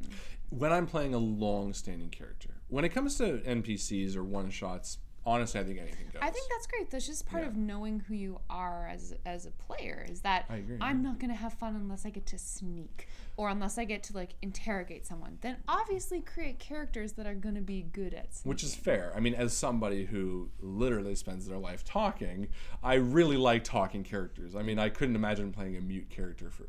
Yeah, did you not? Did you not know that? But it's true, and that's something that's important to me for playing multiple characters. And you can definitely find ways about that. Like Graham is still a talkative character while having a different personality. Me, for example, I'm almost always gonna lean to like the neutral good to lawful good alignments because I don't like playing. Because you're evil in real life. Yeah. And you want to break from the evil that you typically experience in day to day. No, I don't really identify with those like alignments. And so I find it really hard to get motivated to do anything when I'm playing a character who's really just out for their own game. And that's the same point really in two different ways. Yeah, I mean, especially when you're going to a long-term campaign. I mean, for a one-shot, would I do something crazy? Yeah. And would you play an evil character? For sure. Now we're going to play an evil character story. We should do an evil one-shot. I'm going to. I have a few stories like pre-written that I want to do, where you guys play mad like evil villains and like a superhero. Cool. Anyway, So yeah, so when it comes to one shots, yeah, you can kind of do whatever. But when I typically try to figure out player characters that I want to play, I always try to think of what I haven't played in the past, and this is typically just a way to diversify. But the truth is, when you play a lot of RPGs, ultimately there's a point where you sort of reach, okay, I've sort of done a variety of everything. Sure. At that point, I think it's okay to then focus on the one that you like playing the most, which is sort of where I'm at in my life right now. It's okay to do whatever you want. I mean, that's the whole point of role-playing. You do you. You do whatever you. you want. Beyond that, beyond just kind of the nuts and bolts of who your character is, the next coolest thing to focus on is like what happened to you that you are in this story, and who do you know in your life, and kind of to focus on a couple of things that like you're good at that are not immediately evident to you as a character. Like maybe, for example, my character that I'm playing likes to stress eat. So just not speaking. It's me in real life. So like anytime that she like finishes a crazy battle or she has a really stressful interaction with someone, she's gonna like get into the rations. That'd be like pretty nice, actually. some like interesting for sure flaws are really important for sure. And also like the relationships that you have with the people in your party are really important. Oh, absolutely. So, that's a whole separate section too, for absolutely. Sure. Having relationships with the people that you're interacting with and understanding. I mean, before we did Chapters of the Undefeated, Joe and I talked about Graham and Leah's relationship. Oh, and you and Justin got on stream with me, and the three of us were just talking about what happened in your life, who are you, what's your backstory, and sort of connecting little pieces. I mean, one of the things that we knew early on was that you wanted to multi-class and that you wanted multi-class as a rogue. But you're already doing that. Nope. Are you not? Well, that's okay. They can know that. And one of the things that we've learned about Graham is that he has a criminal past. It's okay. We have a criminal past, so there's going to be obviously the option to sort of build together on sort of creating the same type of idea. And you're really bummed out about that. I'm so bummed out. I'm sorry. I don't think that was You have stuff about Graham being a cleric that you don't want people to know. You can reveal if it makes you feel even. No. I'm so sorry. I'm the bigger person. My point is that the idea of having these relationships beforehand and sort of interacting. It allowed us to have a scene where Graham was teaching Leah about how to be sneaky. You were pickpocketing. Yeah, how is that not? It was pretty. I haven't leveled and wrote. Like, I don't have any of the abilities. Right, but what I'm saying is obviously the stream would know that Leah has an interest in that sort of lifestyle. Plot twist. Plot logic. Anyway, my point being that we could talk about those things beforehand because we wanted to make sure that the relationships between our characters were really important. Yeah, and it lets us lay ground for, like, plant seeds for things that will happen in the future. Absolutely. And when going back to the first point about building a campaign, these are things that when you talk to your GM about them, you know, there can absolutely, I mean, Joe's obviously the GM, so it's going to be easier, but there are points where she can sort of put Leah in a situation where she might need to flex her lock-picking muscle or something like that, which can then sort of lead into more ideas about why she would want to follow this lifestyle and things like that. It also gives opportunity to why Graham might have left the criminal life. Maybe he would have a feeling towards that and Leah wanting to pursue that, and maybe a nervousness. And these are ways that when you build a character, by talking to the other player characters, you get to create sub-stories. And the sub-stories are so important sometimes. And not just the relationships between PCs, but Justin released, for example, a monologue that he wrote about his mentor, the relationship that Quintus has to someone in his life that taught him all he knows. That's going to inform the ways that Quintus interacts with people who are in positions of authority, people who are, you know, the same race or speak like his mentor. It just adds a lot of flavor. Absolutely. I mean, well, these characters are meant to be real. Yeah. And that's the thing. I mean, it's very easy to sort of make two-dimensional characters. The real crux of creating and building a player character, in my opinion, is growth. So many people are really nervous about growth. They write their stats down. They say, well, I'm going to have a fighter character, and this is where it is.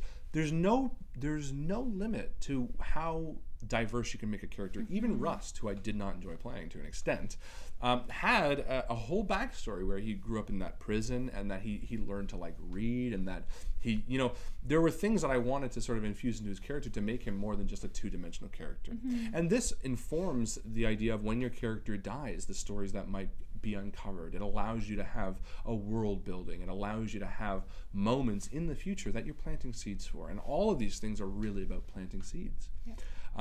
And sort of, I would say the final sort of big crux of when you create a character, besides the relationships and making sure that it's fun to play for an amount of time, is to develop personal motivations. I think it's really important to have your character have a storyline outside of what the GM has created. Absolutely. You know, to try to find a lost child, or to try to reconnect with their own parents, or to try to find a single flower grown high on a mountain in Germany. Whatever the case might be, Edelweiss, you want to have these sort of motivations so that it might give the GM an opportunity to do different things, like a flashback and whatever. Or it might just have something for your own character have motivation that can be revealed at a later point. You know, maybe he's quiet around the fire doing needlepoint for some reason. And if you convey those hidden motivations to your GM in private, it can become a really interesting way to, I guess, broaden the scope of the story that your GM can tell for your character. Like, they're not going to know that you're on a secret hunt for all of the ingredients to a potion that's going to restore your mother's sight, unless you tell them that, and then maybe you're going to start finding like interesting star mosses and all that stuff. A star moss. Right. And then you can start talking to the other PCs about what it was like to grow up with a mother who was blind and all the challenges that provided. And that's why, you know, you're a paladin now, is because you decided to spend so much time at the church because they help you. Oh, absolutely. I think it's so easy to forget. And this is true. I think it's really easy to forget the role-playing aspect of role-playing games. And we try to focus on that on the Invictus stream, to be honest. I mean, character motivations and character creations are so important, to me especially. I really like the idea of focusing more on characters. And a lot of times, I mean, we have yet to get slack for it. But this is why the rules for at least games I run are typically downhill, because I try to focus on why this character is here, you know, whether it even be a PC or an NPC, like to develop that sort of creation, allow someone to step into a role. I mean, the Nigerian Prince email scan RPG had no roles, but God, I mean, picturing Justin as a grandpa in his house coat for the entire game and having to, I love how whenever he was like checking something out, he would get like really close to the camera. But I mean, these are things that, again, they're really, that is sort of the idea of a role-playing game. And it's easy, and it's not to say there was a right or a wrong way, but it is very easy to get sort of clouded with the amount of rules and systems that one would need to follow. And there's nothing wrong with that. But it's always important to take a step back and evaluate what you find most interesting in the gaming community. Absolutely. What do you enjoy? And I can say personally, for sure, it's about telling stories and playing characters. That is always my biggest thing. The rules go way down. I like combat. And there's nothing wrong with that. Anyway, ladies and gentlemen, thank you so much for hanging out with us. This was, of course, the 4 subjects we talked about was developing a campaign, writing a mystery, contingency planning, and building player characters. Now we're going to open it up for a little bit of a Q&A. And we have a question here from Alethea? Yeah. Can you say it? Alethea? Yeah. So she asked, what do you usually include in an investigation? I mean, besides investing the crime scene and interviewing witnesses, I have really difficulties coming up with an interesting middle part. Oh, it just and scrolled. then some more details about the issues that she's having specifically. My players will investigate a serial killer, and they are hard to catch because you don't have an obvious suspect, and my players are usually not very creative, so they really come up with their own solutions. Okay, so first off, to sort of reference the end of that, one of the best roles in Call of Cthulhu, and frankly you can apply it to any RPG, is an idea roll. And this is not to say that you tell them the next thread of evidence, but you maybe question. For instance, if they are not getting the piece of evidence that you've put in the drawer that says the address of where the suspect might have gone, you can give them an idea roll, like I talked about, to say, you know, how do you think they would have gotten out of here? And the players might say, well, they could have walked. And you could say, yeah, well, it's cold out, or they're young, you know. And maybe they called a taxi service. And say, oh yeah, hey, a taxi service. And give them an idea to sort of say, well, you know what, maybe if we call the taxi, we can kind of find out. And then you make it easy for them and say, well, you call the taxi service. They say, yeah, we remember picking someone up from the address you're at, and we dropped them off at so and so and so. You give them an opportunity to sort of find that piece of information. I wouldn't default to calling your players uncreative. No, of course not. It's possible that they're just not anticipating the story in the way that you have written it. And I read a little bit farther into your comment, and you said it's like Fallen with Denzel Washington, which is an amazing movie. But Oh my god, it's so good. Fallen? We have to watch it. What? You telling me about a movie? It's very good. That's weird. Maybe they don't think that there's a supernatural component to your serial killer. Like, that's a big get. Maybe throw in some like supernatural type shit, or like give them like a cultist to talk to, or you know, add in some more NPCs that maybe don't know more than the players, but they're asking the right questions. You can always add, for sure, you can always add more to like an investigation. Yes. You know what I mean? Like the idea of giving them multiple ideas or threads, or just throwing in a bunch of shit is really interesting. In The Witch's Mark, when they entered into the missing girl's room, I had some obvious things. I mean, there were some things out on their counter, you know, some like odd placed candles, excuse me. But had they peeled back the carpet, which they did, they saw a sigil, you know, carved in chalk. Behind the mirror, which a good spot hidden rule got them, was sort of like a letter that they needed to translate. And all of these pieces were different elements of evidence, but they all sort of formulated to the same idea. And what I was doing is crafting the idea that there was something supernatural to this woman, which then gave them the idea, okay, well, should we go to the library? Should we find somebody in town that might have supernatural elements? So if you're trying to lead them in the direction of a suspect, a serial killer, maybe have the serial killer leave something at the scene of the crime. Maybe a small image or like a trinket behind, you know what I mean?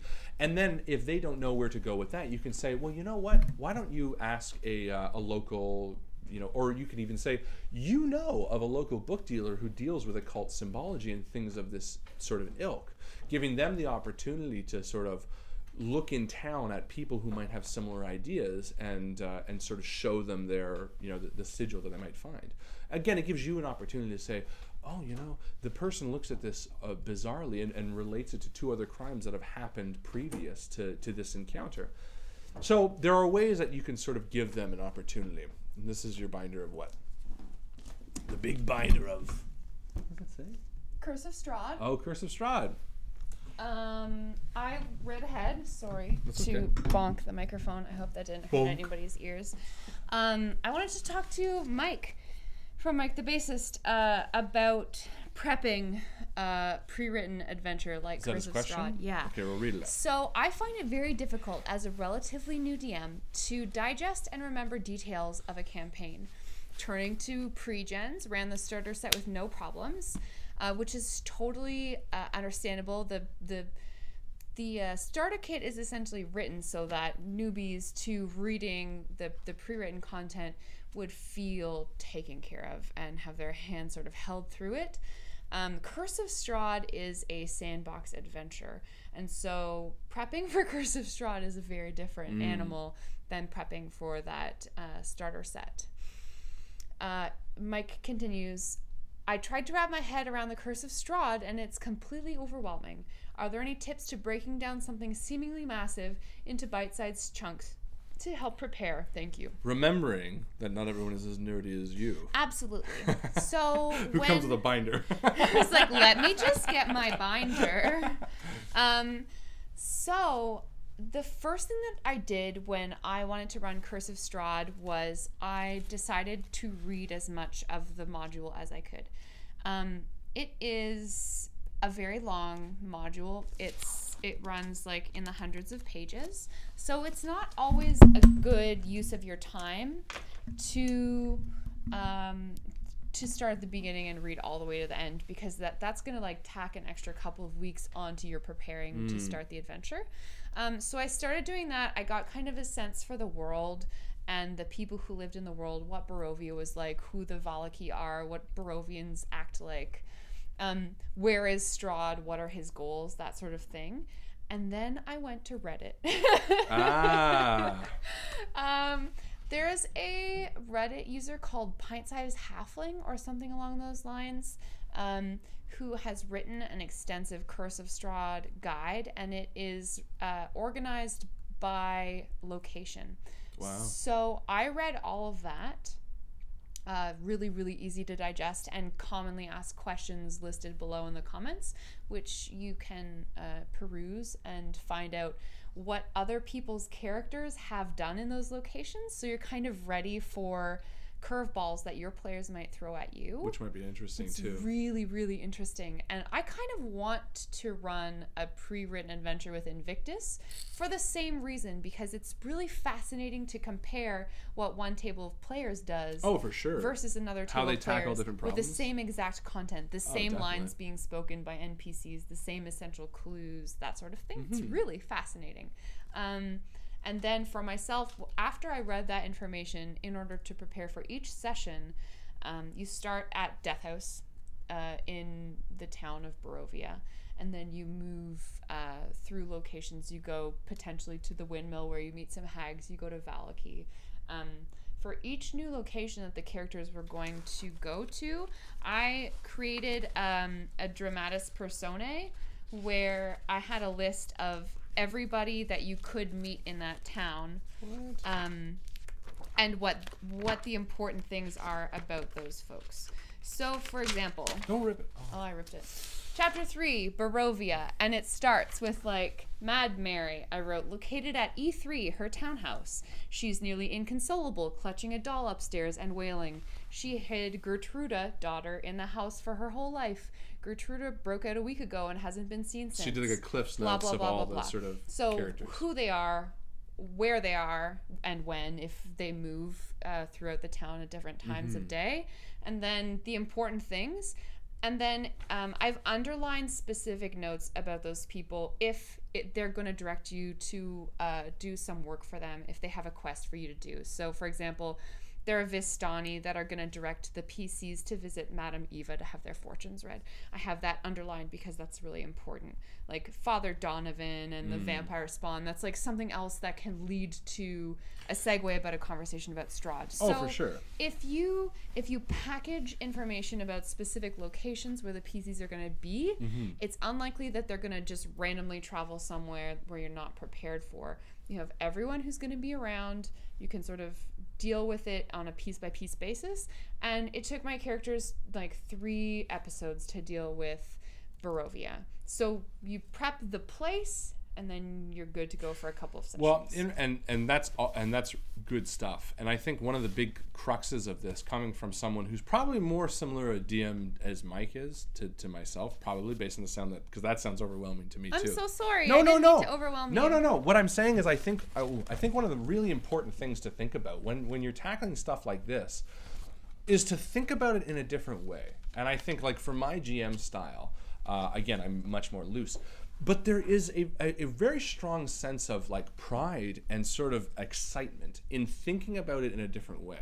When you think about learning all these facets and sort of investigating and sort of acquiring this knowledge and sort of going about it in almost a more clinical but like an analytical way, it becomes exciting in the idea that you learn it. And it's something that I'm trying to teach myself with the idea of like learning D&D. Because, again, for me, being someone who's always been like, well, roll a die, you succeed, getting to drill down into, like, creating a cleric and understanding how these rolls affect, it strokes a different part of your brain. And I think if you tackle it, thinking about that side of it, learning it and sort of becoming like this, feeling like powerful, like you have like a tome of knowledge, it makes it very, very exciting to look into this stuff. And it makes it feel less overwhelming and more like you are, I guess, learning to an extent. You know what I mean? I think that's really interesting, and I agree with you. I would also caution you, Mike, that it is as much work to prepare a pre-written adventure as it is to invent a world yourself. The reason being, there is a correct answer for the questions that the PCs will ask you, and if you don't know that answer, you can fuck it up down the road. Oh, absolutely. So you have to know your shit, but also you don't have to draw the maps, you don't have to invent names, you don't need motivations, it's all there. Yeah. So it's more so about understanding the story that someone else has written as opposed to coming up with all the answers by yourself. Absolutely. And doing all of that creation on your and I think that's what I mean. That switch. That's what I mean. When you tackle it with that knowledge, it's really satisfying. But it's as much work to do either thing. For sure. So don't fool yourself into thinking I picked up this book, I'm just going to be able to read like chapter 1 for my characters. It's as much work as where are they, what towns do they enter, what creatures are menacing them. Like it's hard work. Oh, absolutely. Good question, Mike. Yeah, great question. Also, and good luck. question, Alethea, too, by the way. Absolutely. Marbles asks, alignment. Why bother? Do you feel you need to prevent or punish characters who act apparently against their alignment in D&D, i.e. evil characters who save the child life? Okay, this, I have a strong feeling about this, personally. I agree, personally. Now, I would say... Well, I can't point? No, you're going to click. I'm loud! You're very I loud. would say that alignment is interesting when you, in my opinion, when you get bored of playing the same old characters and you sort of want to challenge yourself to stick to something. But I will openly say, yeah, I've never found alignment to be that interesting. I think it's a very D&D thing. To me, people, yeah, they can sort of go into an area, but I've seen really nice people do shitty things, and shitty people do really nice things. Yeah. So personally, when it comes down to alignment, I would much rather create a character and have an idea of who that person would be and what they would do in a situation than try to prescribe them to an alignment. Again, however, I do think alignment is interesting when you're trying to challenge yourself. If you're bored of like thinking about what the next character would be and you're just like, I'm going to play a lawful good character, then you sort of give yourself the opportunity to not have to overthink what you would do in any prescribed situation. I agree with you. I think it's important to think about alignment mostly in terms of describing a character and not prescribing things for a character, prescribing the actions of a character. So you can say, you know, I'm a pirate, so being a corsair, like I sailed the 7 seas, and a lot of our daily jobs are, you know, you abide by the laws of being a pirate on this ship. That also means that I'm probably gonna like plunder shit. What does that mean? Maybe I'm gonna be I don't know. Plunder that I'm going to be booty. true neutral, probably. Whatever I need to do to make sure that my captain's happy, and also I stay alive, you know. But I think it's also, it can be a really fun way to deal with specific problems in D&D, especially. If you're playing a paladin, for example, that paladin has a very specific moral code, and if they disobey it, or they disobey their god, even like a warlock, they might be called by their supernatural entity to do specific actions, and if they fail to do those, or if your paladin starts like chatting up demons and stuff, maybe you as a DM want to enact like a fall from grace. And that can become a really interesting storyline. I wouldn't call it punishing them. Like, Marbles asked, do you feel you need to prevent or punish characters? I don't need to do anything as a DM, but it could be cool. And if you think your player can handle their, like, godly powers being revoked because your deity was angered, and now you're just a dude with a sword and a cool shawl, like... that might be a cool thing to do in your campaign. Totally. And then their story can be about regaining that status that they once had. I guess to me, the biggest issue I have with alignment is, to me, if it's taken too seriously, in my opinion, it can stunt growth. Absolutely. I think it's important to understand that characters that may be lawful neutral or lawful good have the opportunity to end up being true neutral or even evil, depending on the events that come to them. And I guess I always have an issue with, you know, penning that in at the top of a page. Yeah. To me, it should be more of a sliding scale if you decide to use that at all. Just like real morality is. Exactly. I act certain ways in certain situations and differently in others. Yeah. Whoa. I'm just joking. But no, it's true. I mean, there are people, you've read stories of many times that start off in such high hopes and end up sliding into some really dark shit. Or vice versa, because of this opportunity. And I feel like when you give someone such a, you know, again, as you said, I like described, not prescribed. But like the idea of having this, people feel an obligation to stick to it, and I think that's a really important thing. That I would not be surprised if in the future iterations of D&D or other things like that, they sort of make a bit more fluid, especially with the way socially the world is going right now. I think these ideas that you sort of need to set by.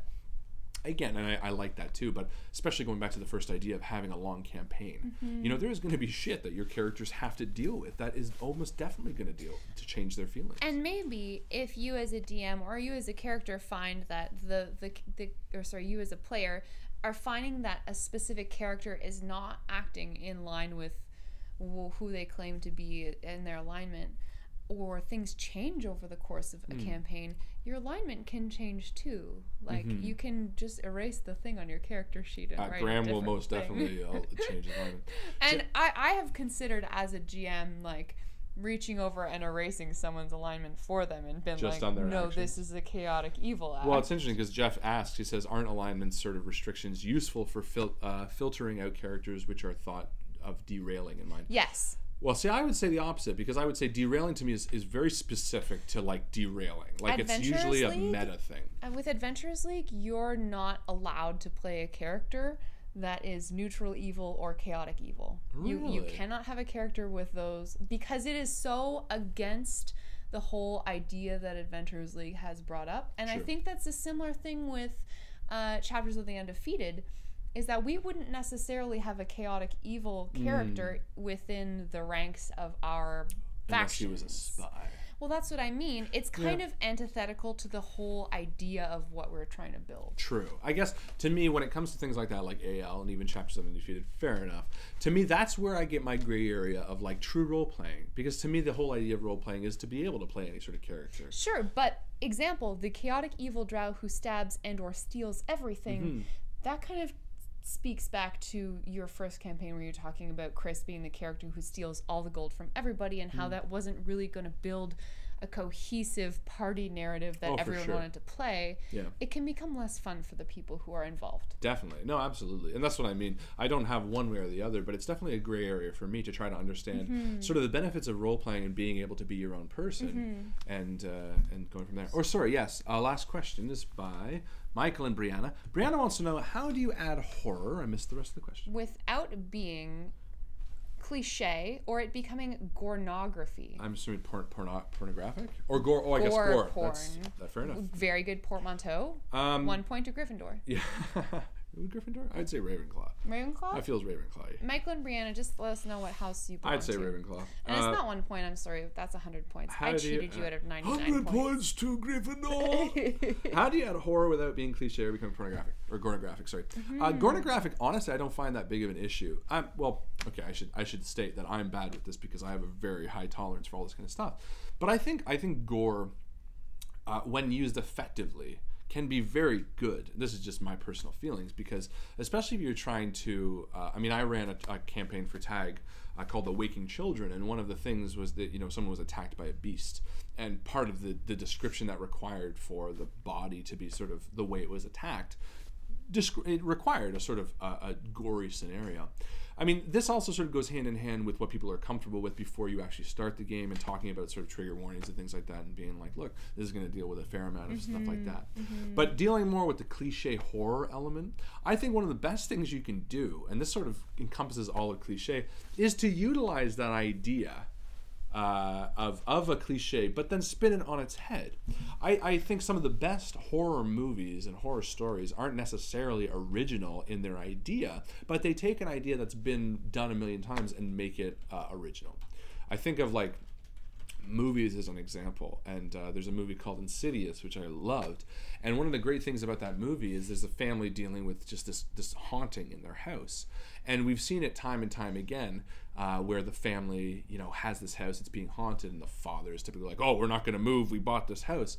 And one of the great things they did in that very cliche story was immediately the guy was like, okay, let's move. And they went back to their old house. You take a story that's not necessarily original, but you add original elements to it. Because right now it's very difficult to write an entirely new campaign without utilizing any of these things. In The Witch's Mark, again, I took a very cliche storyline of a girl who's gone missing, or sorry, ended up being dead afterwards, but twisted it on its head to show that she wasn't actually missing, or that she wasn't actually dead, that it was just sort of her trying to find her own thing. I think when it comes to horror, it's a lot about being built up in tension, and a lot of this comes in with sort of the sound effects you choose to use, and sort of the tone you choose to set, and the players that wish to respect it.